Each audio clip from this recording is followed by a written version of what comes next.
Assalamualaikum warahmatullahi wabarakatuh. Saya Muhammad Nurul Fajar dari Fakultas Ilmu Komunikasi dengan NPM 2019-10415383. Video ini ditujukan untuk ujian tengah semester Psikologi Komunikasi. Pertama-tama saya akan menjelaskan 4 teori psikologi tentang manusia. Pertama, teori psikoanalisis. Teori psikoanalisis adalah aliran yang berpendapat bahwa sebagian besar perilaku manusia berasal dari proses bawah sadar dirinya. Keyakinan, rasa takut, rasa senang, dan keinginan yang tidak disadari oleh individu tersebut tetapi dapat mempengaruhi perilakunya. Teori ini dipelopori oleh Sigmund Freud tahun 1896. Kepribadian manusia merupakan interaksi antara id, ego, dan superego.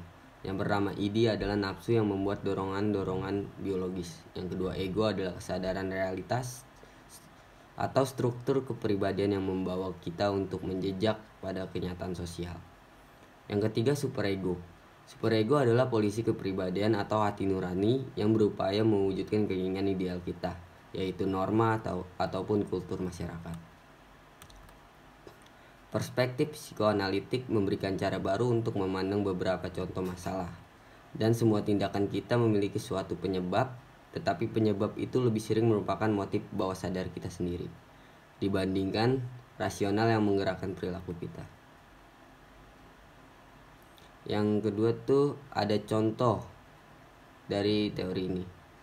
Salah satu contohnya ketika kita melewati tempat yang begitu seram atau mengerikan, secara tidak langsung alam bawah sadar kita timbul, sehingga dapat menyebabkan rasa takut muncul yang ditandai dengan bulu kudung kita merinding. Yang kedua adalah teori behaviorisme. Teori ini dikenal dengan teori belajar, karena menurut mereka seluruh perilaku manusia adalah hasil belajar. Menurut behaviorisme, analisis perilaku manusia berdasarkan perilaku yang nampak serta dapat diukur. Aliran ini juga mempersoalkan bagaimana manusia dikendalikan oleh faktor-faktor lingkungan, sehingga menimbulkan cabang psikologi stimulus respon yang mempelajari stimulus yang relevan di lingkungan, respon yang ditimbulkan oleh stimulus tersebut, dan ada hadiah atau hukuman yang terjadi setelah respon tersebut. Dari penjelasan di atas dapat digambarkan skema proses terjadinya psikologi stimulus respon, yaitu stimulus atau rangsangan organisme respon. Contoh kasus, ketika seorang ibu mengajarkan bagaimana caranya menghitung, ia akan mengamati terlebih dahulu bagaimana keadaan fisik anaknya dan kemampuan dasar yang dimiliki anaknya. Ibu akan berpikir ia sebagai subjek dan anaknya sebagai objek. Seorang ibu akan menjelaskan dan mencontohkan tentang bagaimana urutan berhitung dan sebab akibat dalam pengajaran akan didapatkan sebagai hasil. Rangkaian sebab atau dalam kurung pemberian stimulus dan akibat ini akan menghasilkan sebuah respon dari anaknya, di mana respon ini akan membentuk sebuah perubahan tingkah laku sebagai hasil pembelajaran. Itu yang tadi disebut dengan hadiah atau hukuman. Yang ketiga, teori kognitif. Psikologi kognitif adalah reaksi terhadap behaviorisme dan sebagaimananya lagi kembali kognitif dari psikologi, di mana memandang bahwa ilmu, perilaku, dan proses mental. Aliran ini pertama kali dipelopori oleh Carl R. Psikologi kognitif memandang manusia sebagai makhluk yang selalu berusaha memahami lingkungannya. Manusia yang selalu berpikir atau disebut dengan Homo sapiens. Asumsi yang digunakan adalah manusia bersifat aktif yang menafsirkan stimuli secara tidak otomatis, bahkan mendistorsi lingkungan. Contohnya, seorang manusia yang tidak suka dengan salah satu mata kuliah, namun karena didorong dengan rasa tanggung jawab dan tata tertib yang berlaku, maka manusia tersebut tetap masuk kuliah agar dapat lulus dengan baik. Yang keempat, teori humanisme. Psikologi humanistik adalah suatu pendekatan mengenai pengalaman dan tingkah laku manusia yang memusatkan perhatian pada keunikan dan aktualisasi diri manusia. Menurut para ahli psikologi, Aktualisasi diri adalah motivasi orang yang sehat. Jadi manusia yang sadar dan rasio tidak lagi dikontrol oleh peristiwa masa lalu. Bagi humanistik, aktualisasi diri akan menghambat jika melihat masa lalu. Oleh sebab itu, humanistik lebih melihat pada masa sekarang. Aliran ini menganggap manusia selalu berusaha menjadi lebih baik, bukan bagaimana menjadi manusia yang baik, melainkan apa adanya. Contoh kasus, seorang anak yang nakal lalu dimasukkan ke pesantren. Dengan berjalannya waktu, anak tersebut akhirnya terketuk hatinya dan sadar. Dia berniat untuk menjadi lebih baik dan meningkatkan ibadahnya. Kesadaran anak tersebut sinkron terhadap lingkungannya, yang juga mendukung keinginan anak tersebut untuk berubah menjadi pribadi yang jauh lebih baik.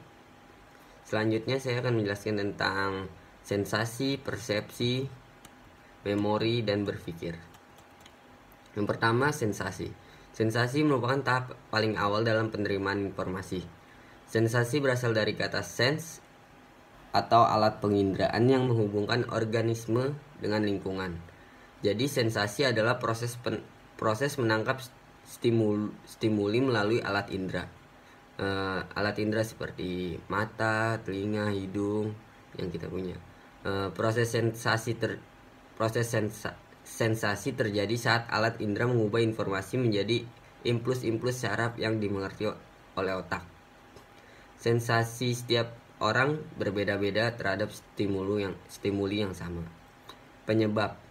Yang pertama tuh ada faktor personal, yaitu kapasitas alat indera, perbedaan pengalaman, dan lingkungan budaya. Yang kedua, faktor situasional atau faktor luar. Stimulinya harus cukup kuat untuk ditangkap alat indera. Misalnya, keras lembutnya suara, tajam halusnya bebauan, terang buramnya cahaya. Yang kedua, persepsi. Persepsi adalah suatu proses pemberian makna pada stimuli indrawi.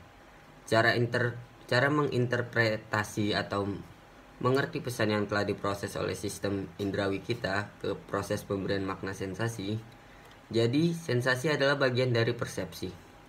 Pengalaman langsung dan mendasar akibat dari suatu stimulus fisik tertentu. Dengan persepsi, manusia dapat memperoleh pengetahuan baru. Kemudian, manusia juga dapat mengubah sensasi menjadi informasi. Faktor-faktor yang mempengaruhi persepsi antara lain, pertama itu ada faktor personal, atau sering disebut karakter orang yang bersangkutan. Yang pertama kebutuhan atau motif, yang kedua sikap, nilai preferensi dan keyakinan, yang ketiga tujuan, keempat kapasitas, yang kelima kegunaan, yang keenam gaya komunikasi, yang ketujuh pengalaman dan kebiasaan. Faktor yang kedua adalah faktor yang berasal dari stimuli, yaitu karakter fisik stimuli, pengorganisasian pesan, keluarbiasaan, model, asal mula informasi. Selanjutnya memori. Memori adalah stimuli yang telah diberi makna, direkam, dan kemudian disimpan dalam otak. Memori memegang peranan penting dalam proses persepsi. Otak akan merekam stimulus yang ditangkap panca indera, baik secara sadar maupun tidak. Menurut Schlesinger dan Groves pada tahun 1976, memori melewati 3 proses tahapan, yaitu pertama perekaman atau disebut encoding, kedua penyimpanan atau disebut storage, yang ketiga pemanggilan kembali atau mengingat kembali atau disebut retrieval. Jadi, mengingat adalah perbuatan menyimpan hal-hal yang sudah diketahui untuk pada suatu saat lain dikeluarkan dan digunakan kembali. Selanjutnya ada berpikir. Berpikir adalah setiap perilaku yang digunakan ide. Menurut Anita Taylor, mendefinisikan berpikir sebagai proses penarikan kesimpulan.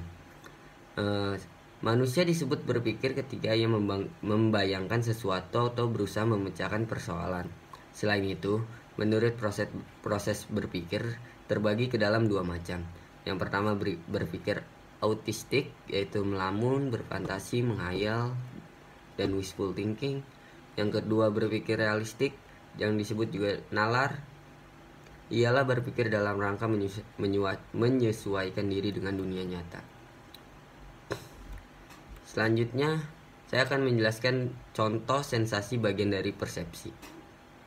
Proses sensasi yaitu menangkap stimuli melalui alat indera, sedangkan persepsi adalah cara kita menginterpretasi atau mengerti pesan yang telah diproses oleh sistem indrawi kita. Contohnya, ketika mencium wangi bunga melati, Anda mengalami sensasi karena Anda melakukan dengan alat indera. Ketika Anda menyadari wangi tersebut sama dengan parfum sahabat Anda, kesadaran atau interpretasi Anda atas wangian bunga tersebut itu yang disebut dengan persepsi. Sekian dan terima kasih.